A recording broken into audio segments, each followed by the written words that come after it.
예, 우리 기도하시면서 수요예배 시작하도록 하겠습니다. 기도하겠습니다. 하나님 아버지, 우리를 붙잡아 주신 주님 감사드립니다.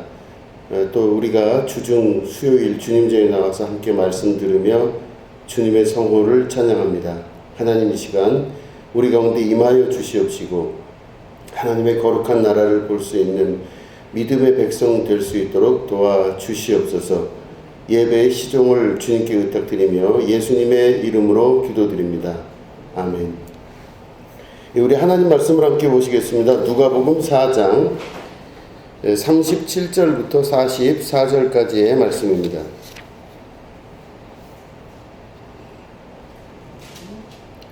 누가복음 4장 37절부터 44절입니다.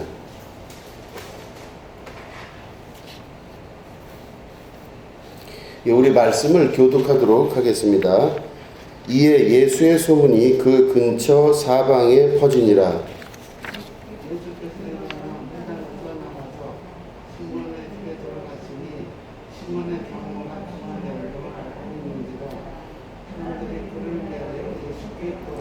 예수께서 가까이 서서 열병을 꾸짖으신데 병이 떠나고 여자가 곧 일어나 그들에게 수종드니라.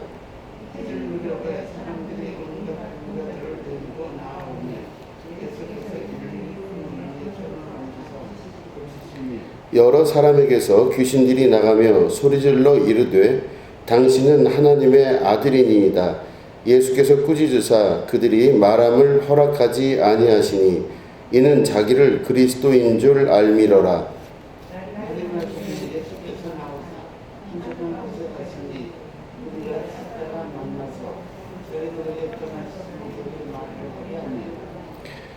예수께서 이르시되 내가 다른 동네들에서도 하나님의 나라 복음을 전하여야 하리니 나는 이 일을 위해 보내심을 받았노라 하시고.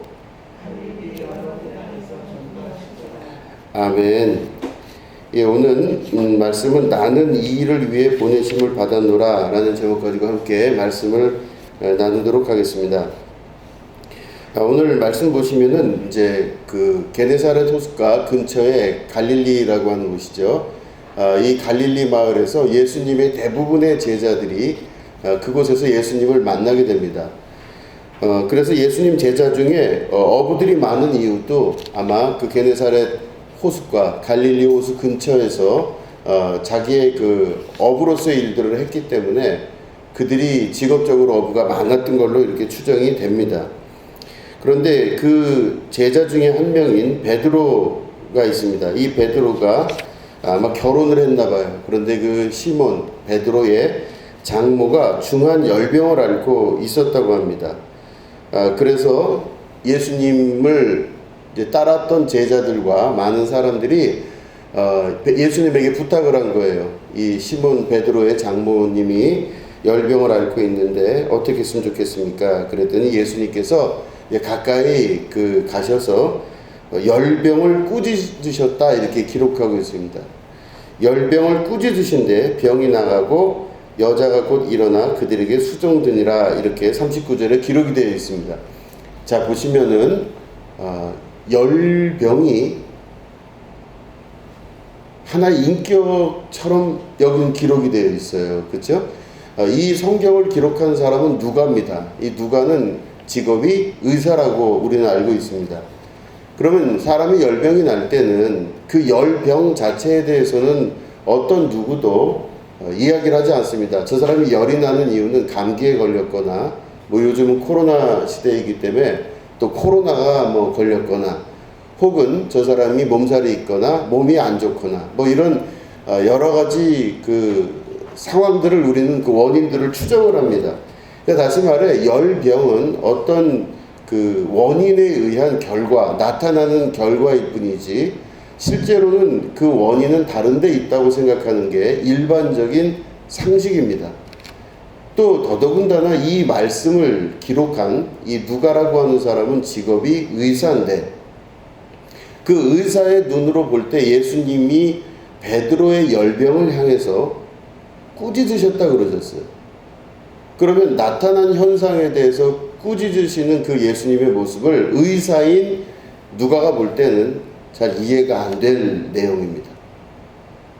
그런데 예수님께서 그 열병을 꾸짖으신 그 내용을 그래도 이 누가가 꼼꼼하게 기록을 한 걸 보면 그 안에 어떤 의미가 있는 거죠. 우리가 다른 성경에서도 보시면 그게 있습니다. 예수님이 제자들과 함께 이제 말씀을 전하고 하다가 이제 큰 배를 타고 잠깐 그 호수에서, 그죠, 갈릴리 호수에서 이렇게 배를 띄어서 사람들하고 좀 떨어져 계셨어요. 그런데 갑자기 막 파도가 일기 시작하는데 말도 못하게 파도가 일기 시작합니다. 그런데 예수님은 어떤 상태셨냐면은 백고물에 이렇게 머리를 대고 주무시고 계셨다, 이렇게 기록하고 있어요. 그래서 막 파도가 치고 막 난리가 났는데 제자들은 막 이제 죽을 수도 있겠다 막 싶어서 막 너무 겁나서 두려워하고 있는데 예수님은 백고물에서 이렇게 주무시고 계셔요. 아까 말씀드렸지만 직업적으로 볼 때 예수님의 제자들의 직업이 대부분 다 어부라 그랬습니다. 어부는 물에 관해서는 잘 아는 사람들이에요. 무슨 태풍이 일어나고 또 무슨 파도가 크게 일어나는 거에 대해서 어부들은 잘 알고 있는 사람들입니다. 그런데 그 어부들이 같은 배에 탔는데 통상적으로 우리가 생각을 해보면 예수님이 비전문가이기 때문에 어부들이 훨씬 배를 탄 상태에서 바다의 상태에 대해서 잘 알고 있기 때문에 그런 모든 문제를 해결할 수 있는 것은 예수님이 아니라 실제로는 어부들, 이 제자들이 훨씬 더 일을 잘 해결했을 겁니다. 그런데 오히려 지금 상태가 이상하게 된 거예요. 이 전문가들 눈에 보기에도 파도가 예상하지 못할 정도로 엄청난 센 파도가 밀려오기 시작합니다. 그러니까 어부인, 그 직업인 사람들이 배 위에서 파도를 봤는데 너무너무 무서워서 겁이 날 정도로 떨리는 그 상황에 예수님은 주무시고 계셨어요. 그때 이 제자들이 예수님을 막 깨웁니다. 예수님 큰일 났습니다. 이제 우리가 어떻게 해야 되겠습니까? 막 난리가 난 거예요. 그럴 때 그 예수님이 그 제자들을 향해서 핀잔을 하십니다. 믿음이 없는 자들아, 이렇게 핀잔을 하시죠. 그죠? 무엇이 두렵냐? 믿음이 없는 자들아. 이러면서 예수님이 그때 백고물에서 주무시다가 일어나셔서 파도를 향해서 명령하십니다. 잠잠하라, 이렇게 명령하세요. 그럴 때 그 파도를 향해 명령하시는 그 장면도 역시 인칭 대명사를 쓰세요. 너 파도야 잠잠하라 그래요. 그럼 파도는 일종의 물이죠.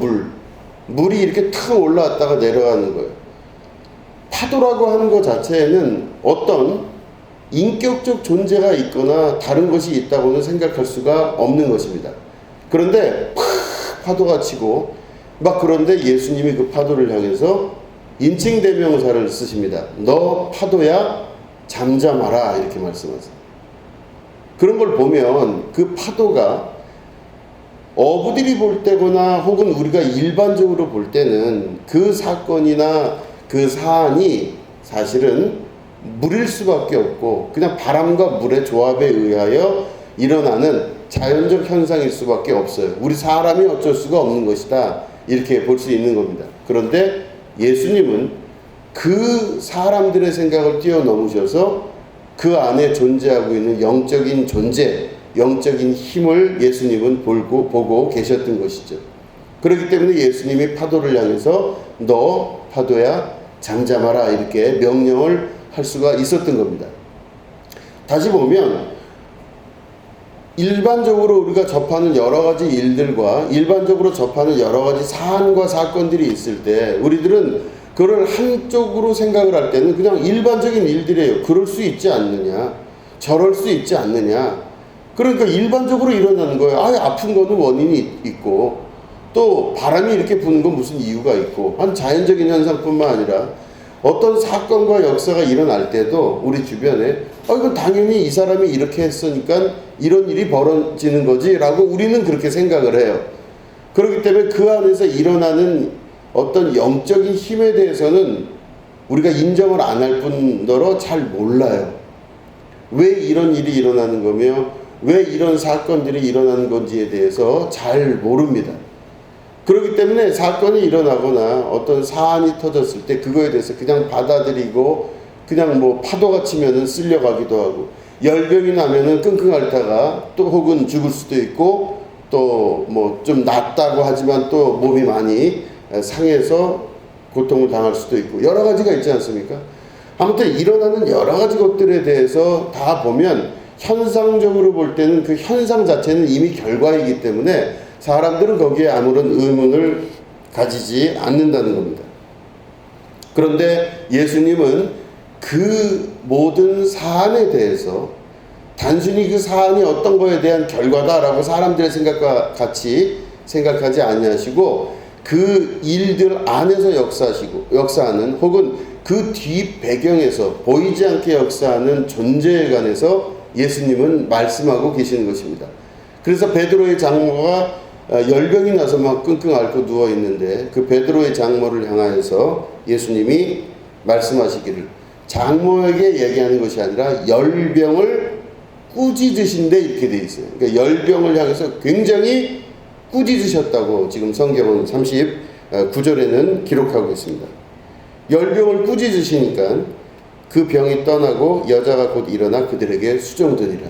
자, 그러면 이 말씀을 우리가 보시면 그 열병을 일으킨 존재가 이 베드로의 장모가 코로나에 걸렸거나 몸살이 났거나 해서 그런 건 아닌 것 같아요.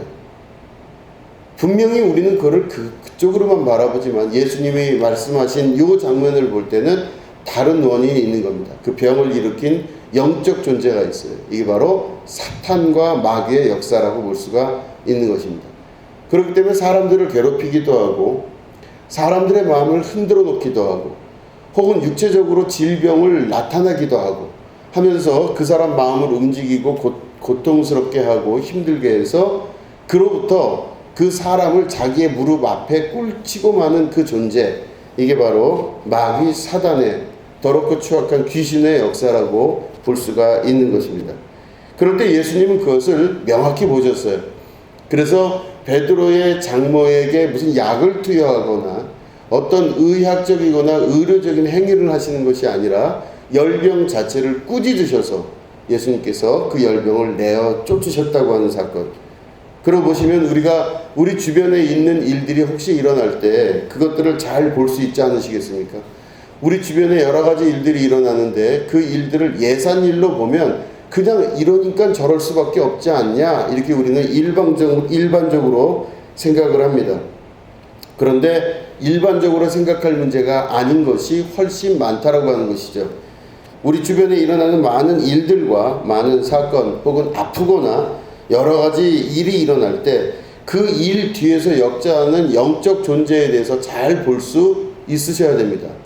그 영적 존재를 잘 구별하여 보시고, 그 영적 존재가 마음을 움직이고 이 마음 상태의 여러 가지 고난과 고초를 주기 시작하면서 사람을 죄를 짓게 만들고 또한 무릎을 꿇게 만들고, 그리고 우리가 믿고 섬기는 하나님을 부인하는 역사까지 나타나게 하는 엄청난 일들이 있다는 것을 기억할 수 있다면, 예수님께서 그 병을 향해서 꾸짖으신 그 사건을 절대 잊지 마셔야 됩니다.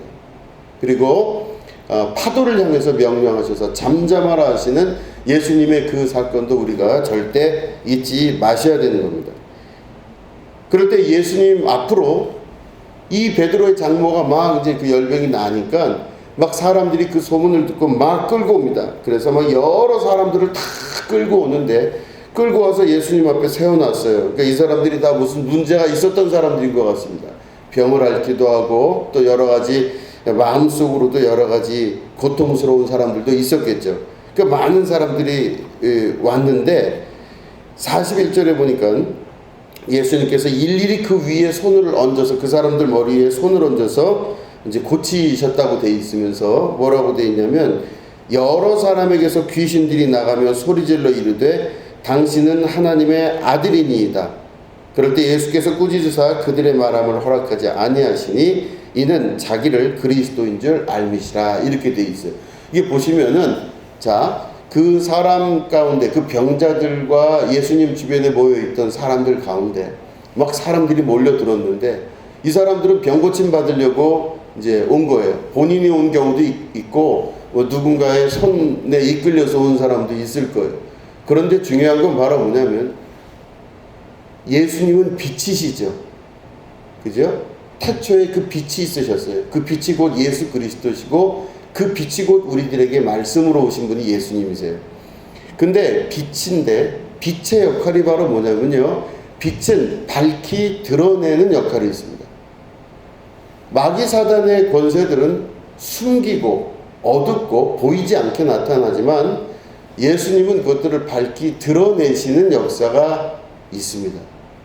그럼 예수님이 밝히 드러내시는 것을 어떻게 알 수 있냐면 이 사람들이 각각 여러 가지 병이 다를 거예요. 어떤 사람은 뭐 위장병도 있고 어떤 사람은 뭐 몸살도 있고 뭐 여러 가지 지병들을 앓고 있는 사람들이 쫙 모였는데 각각 병은 다 다른데 예수님 앞에 서서 예수님이 그들에게 손을 딱 얹으니까 나타나는 현상이 뭐냐면 빛이신 주님이 그 손을 얹으니까 그 사람 속이 훤히 들여다 보이는 거예요. 귀신들은 절대로 자기가 드러나는 것을 원치 않습니다. 귀신들은 숨어서 역사하길 원해요. 그러니까 귀신들은 사람 속 깊은 곳 안에서 드러나지 아니하게 계속 역사해요.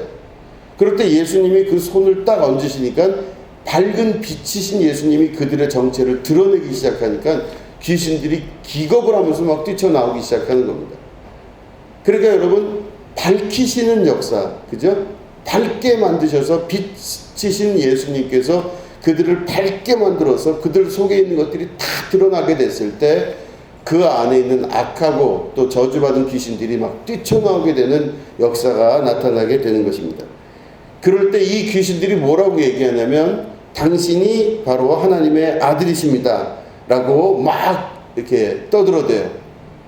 왜냐면은 지금까지 자기들이 사람들 속에서 감추인 상태로 그 사람들을 병들게 하고 마음을 상하게 하고 힘들게 해가지고 질질질 끌고 왔던 많은 그 역사들이 있었는데 자기들이 이렇게 드러나지를 않았었거든요. 그냥 숨어서 평생 살 수 있는 거예요. 이 귀신들이 그 사람들 속에서 평생 살 수 있는 그런 귀신들이었는데 이 귀신들이 예수님을 만나니까 자기들이 그 빛으로 확 빛나니까 있는 곳이 그냥 다 발각이 나서 빨개 벗은 것처럼 그냥 막 쫓겨나는 그런 역사가 나타나게 된 것입니다. 그럴 때 이 귀신들이 뭐라 그러냐면 정체가 드러나면서 하는 말이 당신이 진짜 하나님의 아들이십니다 라고 이렇게 고백을 하게 되죠. 그럴 때 예수님께서 말하지 말라고 말씀하세요. 꾸짖으시면서 말씀하시기를 너희들은 말하지 말라 이렇게 말씀하시면서 예수님이 그리스도라고 막 이야기를 합니다. 근데 이제 이 이야기를 왜 예수님이 귀신들에게 하지 못하도록 하셨냐면 예수님이 지금 그 안에 하나님께서 예수님에게 부여하신 그 계획이 있으신 거예요. 어떤 시간에 어떤 때를 통과하여 최후의 이 모든 일을 완성하신다는 그 계획이 있으신데 이 귀신들을 내쫓다 보니까 이 귀신들이 급하게 나오면서 예수님의 정체를 빨리 드러내게 된 것이죠. 자, 그럴 때 예수님께서 그 귀신들을 다 내어쫓고 사람들을 평안하게 하십니다. 그러면 우리 안에 예수님의 그리스도의 복음이 있고 예수님의 이름이 우리 안에 있다면 우리 안에는 귀신이 들어갈 리가 없어요. 밝고 모든 것들이 다 드러나 있는 상태이기 때문에 아무 문제가 없어요. 뭐 이게 단순히 사람의 성격이 솔직하다 이걸 말하는 것은 아닙니다. 저서 깊은 곳에 보이지 않는 곳에 무의식 중에 존재하고 있는 수많은 악한 것들이 드러나게 될 때 이 모든 것들이 나타나요. 그러니까 보시면은 제가 이제 금방 무의식을 말씀을 드렸어요. 방금 보면은 사람의 의식은요, 이렇게 사람이 의식을 갖고 살잖아요. 아, 저기는 어느 동네고 여기는 어떤 음식점이고 여기는 뭘 팔고 이거 다 알아요. 그리고 이땐 내가 이렇게 해야 되고 저 때는 저렇게 해야 되고 이게 우리의 머릿속에 가지고 있는 의식이에요. 이게 그 사람이 의식을 갖고 있다 한 건 우리들이 다 알고 있는데 사람 몸을 실제로 움직이고 그 사람의 전체를 다 움직이는 실제적인 힘, 뭐 어떤 사람에 따라 조금씩 다르지만 사람의 의식은 대략 한 사람이 움직이는데 한 20% 정도밖에 영향을 미치지 않는답니다. 실제적으로는 뭐냐? 80% 이상이 무의식적으로 우리가 행동하는 것들이 굉장히 많아요. 생각하지 않고 행동하는 겁니다. 내가 예를 들어서 문을 연다고 할 때도 문을 열어야 되겠다라고 생각을 해서 결정하고 의식해서 하는 게 아니라 무의식적으로 문을 열게 돼 있어요. 저기서 뭔가가 날라오면요, 무의식적으로 내가 고개를 숙여서 피하게 되어 있어요. 또 우리의 무의식은 우리 안에서 여러 가지 작용을 하는데 위장을 띄게도 만들어요. 우리가 오늘 밥 먹었으니까 위장을 띄게 해야 되겠다 이렇게 안 하시잖아요. 그죠? 간이 움직이게 하고 우리의 장기가 움직이게 하는 모든 것들은 의식이 하는 게 아니라 다 무의식이 하는 거예요. 그리고 내가 사람들과의 관계를 맺으면서도 어느 순간 습관화되고 편안하기 시작하면요, 의식적으로 행동하지 않고 무의식적 행동을 하기 때문에 나도 모르는 실수가 나타나기도 하고 나도 모르는 것들이 다 나타나게 돼 있어요. 그러니까 그 사람 깊은 곳 안에 있는 무의식이 우리 인생 전체의 80% 이상을 차지를 한다는 겁니다. 그래서 그 사람의 행동과 그 사람의 말은 분석을 해보면은 거의 대부분의 것들이 다 무의식적으로 나타나는 거예요. 생각을 해서 그렇게 하는 건 아니에요. 그런데 그 사람의 무의식이 바로 어떤 때 형성이 되냐? 대략 어려서 태어나면서부터 그 뱃속에 있을 때부터 3살 정도까지의 과정 중에 그 사람의 무의식이 형성이 돼요.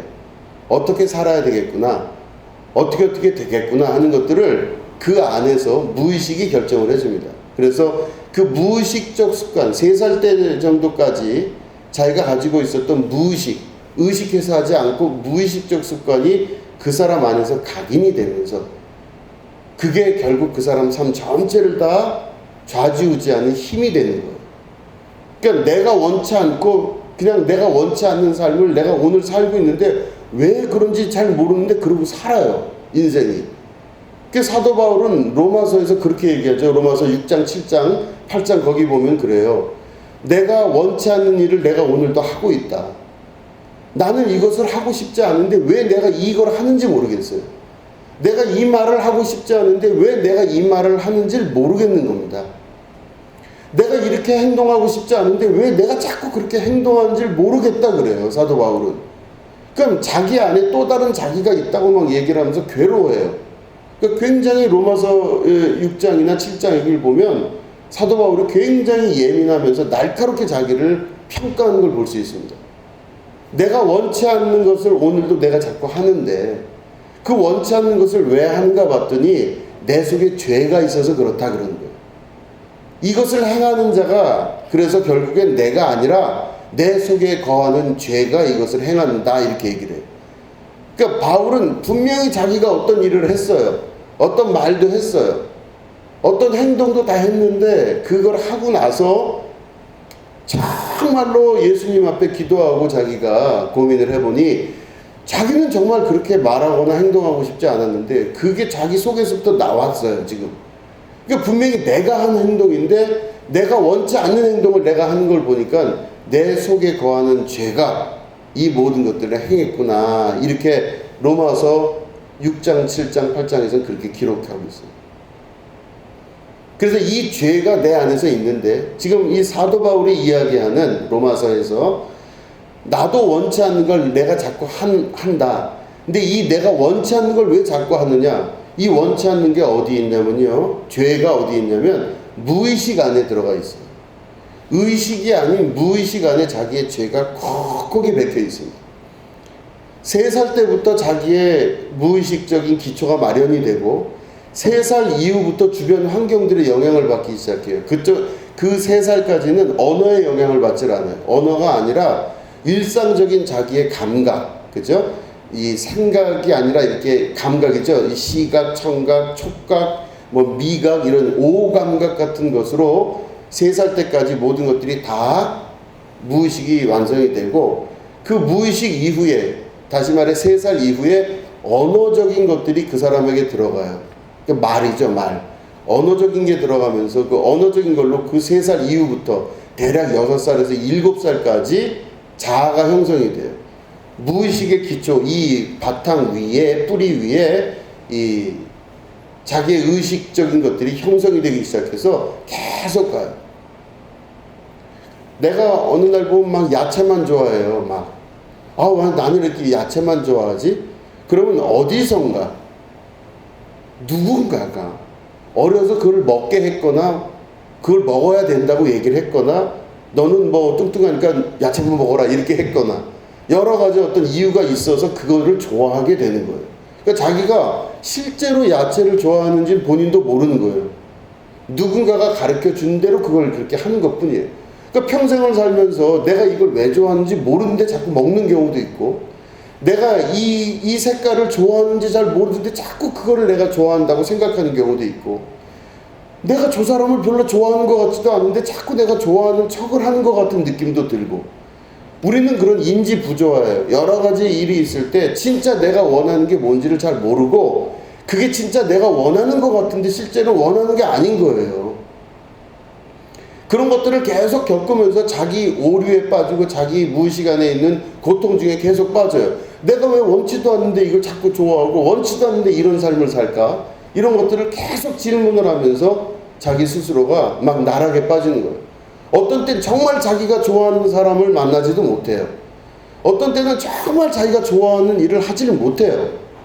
정말 하기 싫어하는 일을 하면서 이게 내가 좋아하는 일이라고 스스로 자꾸 생각을 해요. 그러다 보니까 이 인지 부조와 잘못된 것들로 인해서 끊임없이 마음속에 갈등이 생기고 고민이 생기고 마음속에 어려움들이 계속 나면서 나중엔 이게 시간이 점점 가면서 정말 내가 내 인생을 산 건지 모를 정도로 고통스러운 그런 장면으로 돌아가게 되는 겁니다. 그럴 때 이 사람을 장악하고 있는 무의식과 그리고 3살 때부터 6살 정도까지 형성되는 언어적인 형성이 그 사람을 꽉 잡고 있을 때 결국엔 그 사람이 그 기초를 통해 갖고 계속 그런 인생을 살아나가게 될 때 지금 언어적인 것들은 그나마 드러났기 때문에 알 수가 있어요. 3살부터 6살 사이에 말을 배워가면서 말로 인해서 무엇이 이루어진 것들을 이제 알 수 있게 됩니다. 근데 정말 알 수 없는 것들은 보이지 않는 엄마 뱃속에서부터 3살 때까지는 자기 기억에도 없어요. 그 기억에도 없는 그 장면이 바로 성경에서 볼 때 어두운 곳이고 보이지 않는 곳이고 그 보이지 않는 곳에서 역사하는 어마어마한 힘이라고 볼 수가 있습니다.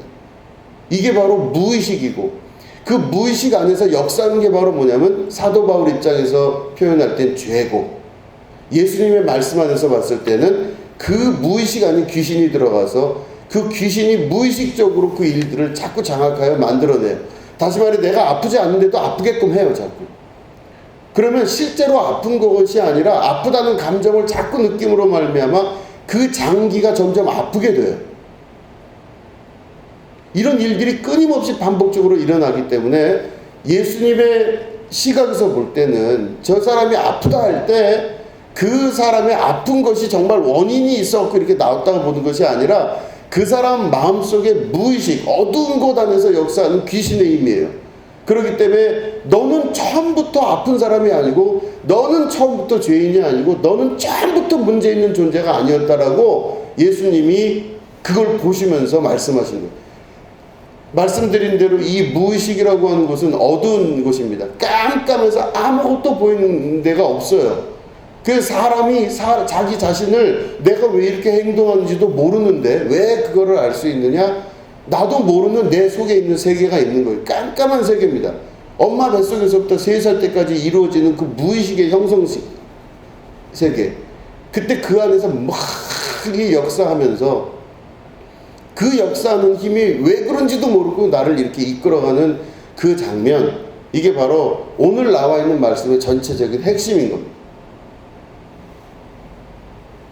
그렇기 때문에 이 베드로의 장모의 열병도 실제로는 이 사람이 어떤 지병을 앓았다고 보기는 어려워요. 열병을 꾸짖으신 걸 보면 이 사람이 원래 그러니까 예를 들어서 사람이 아플 때 아픈 지병이 있어요. 지병은 있어요. 그렇지만 귀신의 역사 가운데 무의식적으로 발생되는 자기 병과 행동과 모든 것들의 오류가 있을 수가 있다는 겁니다. 그거를 보시는 분이 바로 예수님이신 거죠. 그래서 그 안에 역사하는 힘, 그거를 예수님께서 보셔서 그 안에서 들어가 있는 귀신들을 끌어내시는 거죠. 나도 몰랐던, 내 속에 이런 귀신이 있었다는 걸 몰랐던 그 껌껌한 어두움의 무의식 속에 감춰져 있었던 그런 것들을 예수님이 끄집어내심으로 말미암아 그 사람을 자유케 하시고 예수님의 이름으로 거룩하게 하시고 그 사람을 하나님께서 창조하셨을 때 가장 아름다운 상태로 돌려놓으시는 그 일들, 이게 바로 하나님의 나라이며 이게 바로 하나님의 나라의 복음을 위해서 예수님 부름받으셨다고 하는 아주 중요한 뜻이 그 속에 들어가 있습니다. 여기 보시면 우리가 누가복음 지금 강해를 계속 듣고 계신데 마태, 마가, 누가, 요한 이 사복음서 중에서 하나님 나라라고 하는 단어가 제일 많이 나와요. 누가복음. 이거 거의 비교가 안 될 정도로 마태, 마가복음하고 요한복음에서는 하나님의 나라가 얼마 많이 안 나와요. 그 단어가. 근데 누가복음에는 하나님의 나라라고 하는 단어가 대략 20여 개가 넘게 나와요. 그러니까 누가가 바라봤던 세계는 바로 뭐냐면 하나님의 나라예요. 근데 하나님의 나라가 어디에 임하죠? 지금 말씀 보면 내 안에 임하는 거예요. 그럼 내 안에 임할 때 하나님의 나라가 임하면은 내 안에 어두운 곳이 있어야 됩니까? 없어야 됩니까? 없어야 돼요. 밝고 빛난 그 천국 하나님 나라가 여기 있다 저기 있다 할 것이 아니요 내 속에 임하게 되는데 내 안에 무의식적 모든 행동들, 어두운 곳에 감춰졌던 모든 귀신의 역사, 악한 것의 역사, 바울의 입장에서는 그게 바로 죄인데 그 죄의 모든 역사, 이중인격, 이 모든 것들이 어두운 곳에서 나타나는 악한 자들의 힘인 겁니다. 그러니까 예수님이 그 안에 하나님의 나라를 이루게 되신다고 하는 것은 우리 안에 있는 무의식적 발상과 잘못되어 있는 모든 것들마저도 한꺼번에 해결하시는 역사가 그 안에 나타나게 되는 것입니다. 그래서 무의식이 바뀌게 되면요, 보이지 않는 어두운 컴컴한 그곳에서 일어나는 우리의 대부분의 행동들과 생각들과 마음들을 정리해 나갈 수만 있다면 그 사람의 삶은 축복받은 삶이 되고 거룩한 삶이 되고 하나님의 인도하심을 받는 자의 삶을 살게 되는 것입니다. 근데 만약에 저 깊은 곳 안에서 나도 모르는 그것들을 가지고 살아간다면 그 사람은 어떤 일이 있어도 구원받은 자의 천국을 마음에 둘 수가 없습니다. 그래서 보면 그 무의식 안에, 다시 말해 요 엄마의 뱃속에서부터 3살 사이에 여러 가지가 있습니다. 구강기, 항문기 이런 심리학적 용어들이 있어요. 이게 뭐냐면은 이렇게 아이가 똥을 넣었을 때 이거를 기저귀를 빨리 치워주냐 아니면 늦게 치워주냐에 따라서 그 사람이 결벽증이 생기거나 결벽증이 안 생기거나 이런 것들이 계속 성격적인 차이가 생겨요. 그리고 그 안에 또 예를 들어서 엄마가 젖을 제때 먹였느냐 제때 안 먹였느냐에 따라서 그 또 아이가 또 달라져요. 그리고 그 아이가 울 때 엄마가 제때 반응을 했느냐 제때 반응하지 않았느냐에 따라서 또 아이들의 성격이 형성이 돼요. 무의식으로 이게 다 코드화되는 거예요. 그러니까 한 생명의 아이가 태어나면서 계속적으로 그 안에 뱃속에서부터 3살 때까지의 장면들이 무의식에 꽉 각인되었을 때 각인되어진 그 기초를 가지고 그 이후에 6살까지 계속 언어적인 것, 주변에 있는 언어들이 얼마나 중요한지 몰라요. 그래서 주변에 있는 언어들도 굉장히 중요합니다. 그래서 나는 안 돼, 개판이야, 살 수가 없어, 되겠냐, 망한 거야, 또 이제 아이를 향해서도 멍청아, 바보야, 안 될 놈아, 될 놈아, 이런 식으로 얘기를 하면요, 그 아이가 그 언어의 형성이 될 때 이 무의식적인 그 기초 위에 언어가 형성이 돼가면서 그 아이의 전체를 다, 인생 전체를 다 그 언어와 그 무의식으로 각인되고 살아가는 거예요. 그러면요, 그 사람의 인생 전체가 다 그 갈급함과 결핍에 의해 살아나가는 거예요. 이미 충분한데도 계속 뭔가 결핍을 해야 돼요. 이미 내가 충분히 배가 부른데도 계속 뭔가를 내가 먹어야 되고, 내가 이미 사랑을 충분히 받고 있음에도 불구하고 계속 무언가 사랑이 고파지기도 하고, 내가 누구로부터 인정 충분히 받는데도 불구하고 계속 인정을 받아야 되는 이런 악한 것들이 계속 있음으로 말미암아 자기 스스로가 자기를 절제하지 못하고 컨트롤하지 못하는 단계로 들어서게 됩니다. 그럼 그게 그 형성된 것들이 그 사람 평생을 움직이면서 고통스럽게 합니다. 이게 현대적으로 와서는 이렇게 무의식적 발상에 대한 것들을 말씀을 드릴 수 있지만 고대 시대에 예수님 당시에는 무의식이라는 개념도 없었어요. 그런데 그때 예수님이 하셨던 모든 말씀과 행동들을 다 지금 현대사회에서 분석을 해보면 예수님의 그 행동과 그 말씀들은 어마어마하신 거예요. 그 사람의 무의식을 예수님께서 통제하시고 그 안에서 역사하는 악한 것들을 장악해 나가면서 그 안에 귀신들이 떠나가고 그 무의식과 의식세계 안에 이루어지고 있는 하나님의 나라가 그 안에 건설되는 것을 말씀 안에서 우리가 볼 수 있게 되는 겁니다. 예수님 믿으면 그 사람의 근본이 변하게 된다는 건 그렇게 해서 변화가 되는 거예요. 사람 안 바뀐다 하지만 사람은 분명히 바뀔 수가 있습니다. 자기가 왜 안 바뀌냐 얘기하면 평생을 그렇게 살았기 때문에 자기의 습관 안에 편하기 때문에 그렇게 되는 거예요. 그런데 사람은 안 좋은 것마저도 편하게 생각해요. 그게 안 좋다는 거 알면서도 왜 그렇게 안 좋은 거를 내가 계속 습관적으로 가지게 되는지. 그건 자기가 안 좋은 걸 알면서도 그걸 자꾸 할 수밖에 없는 내 원함과 다른 그 모든 삶을 예수님 말씀 안에서 보면 계속적으로 치유가 되고 그 안에 있는 귀신이 떠나가고 악한 것들이 떠나가므로 무의식 안에 하나님의 나라가 이루어지게 되고 안정과 평화와 주님 주시는 기쁨들이 그 안에서 정말로 우리 인생을 행복하게 만드는 주님의 나라가 이루어지는 그 역사가 이루어지게 되는 것입니다.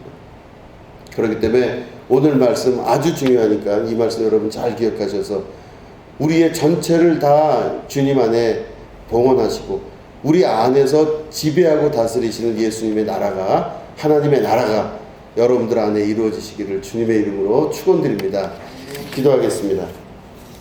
하나님 아버지, 주님의 나라가 우리 가운데 임하게 하여 주시옵소서. 악한 마귀 사단의 권세들과 더럽고 추악한 저주받은 귀신의 역사가 보이지 않는 무의식 안에서 역사하는 이 어마어마한 세계에 우리가 살고 있습니다. 그러나 우리는 하나님의 창조하신 하나님의 자녀들인 줄로 믿고 창조하셨을 때 가장 아름다운 처음의 모습으로 돌아갈 수 있도록 하나님 인도하여 주시옵소서. 우리 가운데 역사하시는 주님, 주님의 나라를 우리 가운데 이루어 주시고 주님의 나라가 우리 가운데 온전히 서게 될 때 하나님의 역사가 온전하게 이루어지는 축복이 있게 하여 주시옵소서. 감사드리며 예수님의 이름으로 기도드립니다. 아멘.